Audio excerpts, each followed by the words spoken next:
Hey guys, welcome back to our channel, that is BSc Paras Khatri. The topic which we are discussing today is of political science class 10 chapter number 4, that is gender, religion and caste. तो gender, religion and cast मतलब कि धर्म, जाति और लैंगिक मसले। तो इस चैप्टर के अंदर सबसे पहले हम समझेंगे कि इन तीनों का सबसे पहले पर्टिकुलरली अलग अलग मतलब क्या है। फिर उसके बाद में समझेंगे कि ये सब इंटरकनेक्टेड कैसे है पॉलिटिक्स के हिसाब से, मतलब राजनीति के हिसाब से ये सब एक दूसरे के साथ किस तरीके से जुड़े हुए हैं। सबसे पहले समझते हैं कि जो कास्टिज्म है इंडिया के अंदर वो कितना फैला हुआ है। कास्टिज्म मतलब जातिवाद कितना फैला हुआ है। तो जातिवाद को समझने के लिए आपको समझना है कि तीन तरीके की प्रमुख जातिवाद होती है। एक सबसे पहला होता है क्या, SC, ST, OBC, ये सब एक कॉलम में आप डाल सकते हो, और दूसरे के अंदर आप डाल सकते हो जनरल्स, ठीक है, और तीसरे के अंदर आप डाल सकते हो कुछ स्पेशल कास्ट जिनको कुछ जैसे आदिवासी जनजाति होती है, ठीक है। तो ये तीन तरीके से आप इसे डिवाइड कर सकते हो इंडिया के जो कास्टिज्म यानी कि जो जातिवाद है, ठीक है। पहले के अंदर हमने डाला क्या, SC, ST, OBC जिनको हम बैकवर्ड कास्ट मानते हैं। एक जनरल कैटेगरी हो गई, ठीक है, और एक हो गई आदिवासी ग्रुप, स्पेशल आदिवासी ग्रुप्स जिनके लिए अलग से जो है वो कानून लॉज बनाए गए हैं इंडिया के अंदर। सबसे पहले बात करते हैं जो ये बैकवर्ड कास्ट है यानी कि SC, ST, OBC के बारे में। तो SC यानी कि शेड्यूल्ड कास्ट, ST मतलब शेड्यूल्ड ट्राइब, और OBC मतलब अदर बैकवर्ड कास्ट। अब सबसे पहले बात करते हैं इनका अलग अलग मतलब समझ लेते हैं। SC का मतलब क्या है, कुछ ऐसी कास्ट है जिनको शेड्यूल किया गया है। शेड्यूल करने से मतलब क्या है, हमने जब संविधान बनाया जाता तो हर कास्ट का एक कॉलम बनाया गया कि कौन सी कास्ट को ज्यादा बैकवर्ड है, कौन सी कास्ट ज्यादा बैकवर्ड है, कौन से लोग हैं जो ज्यादा निचले स्तर पर आ गए हैं। तो कुछ कास्ट ऐसी दिखी जिनके स्पेशली लोग ज्यादा बैकवर्ड थे, जिनको ज्यादा मौके नहीं मिल रहे थे आगे बढ़ने के, तो उनको शेड्यूल्ड कास्ट कहा गया।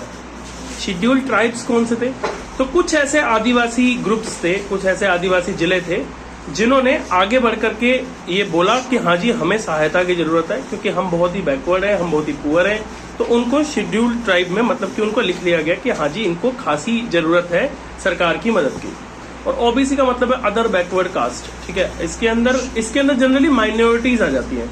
माइनॉरिटीज किसको बोलते हैं, माइनॉरिटीज उनको बोलते हैं जो संख्या में कम हो देश में, ठीक है। जैसे एग्जाम्पल के लिए किसी एक धर्म के बारे में बोलना ठीक नहीं है, तो आप समझिए कि कोई भी ऐसे ग्रुप जो कि कम हो संख्या में, ठीक है, उनको OBC बोलते हैं, ठीक है।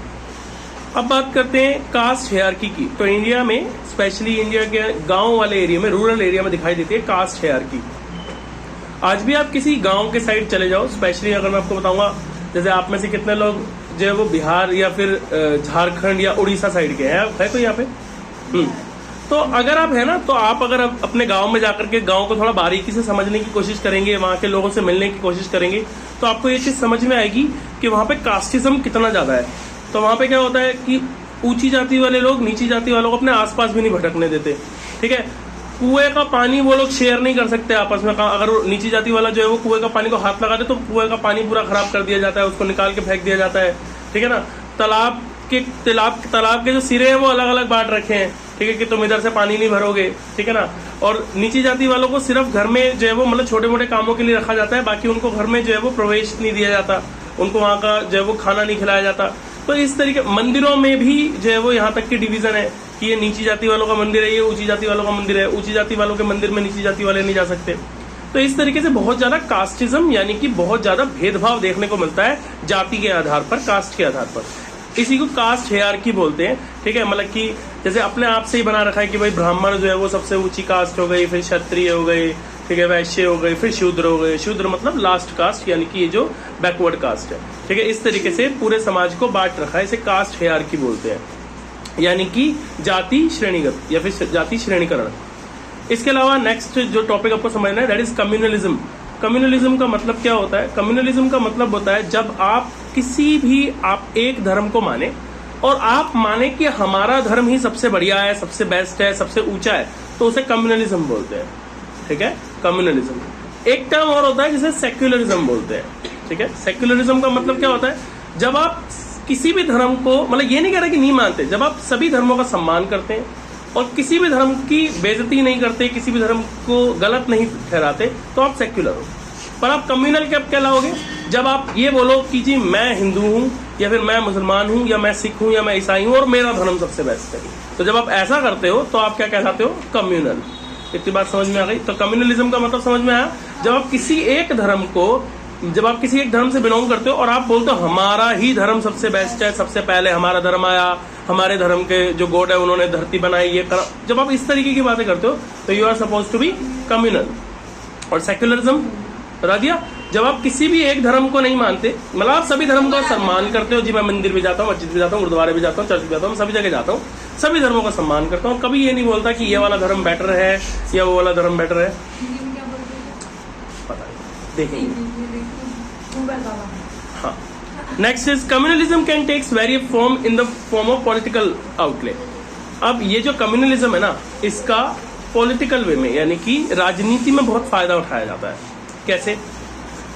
आपने एक चीज जरूर देखी होगी, अगर कोई मुस्लिम बहुल इलाका है, मुस्लिम बहुल इलाके का मतलब क्या है, जहां पे मुस्लिम मेजोरिटी हो, वहां पे आई गारंटी कि कोई भी जो पॉलिटिकल पार्टी होगी ना, वो हिंदू नेता खड़ा ही नहीं करेगी वहां पे। क्यों? क्योंकि वो वहां पे जाति के आधार पर वोट पाना चाहते हैं। वो उन जाति वालों को, उन कास्ट वालों को ये शो करना चाहते हैं कि देखो ये जो बंदा खड़ा हुआ है ना, तो तुम्हारे बीच का ही है, तो तुम्हारे जैसा सोचेगा, तुम्हारे बेनिफिट के लिए सोचेगा। तो धर्म का बेनिफिट उठाना चाहते हैं किसके अंदर? पॉलिटिकल वे में, ठीक है ना।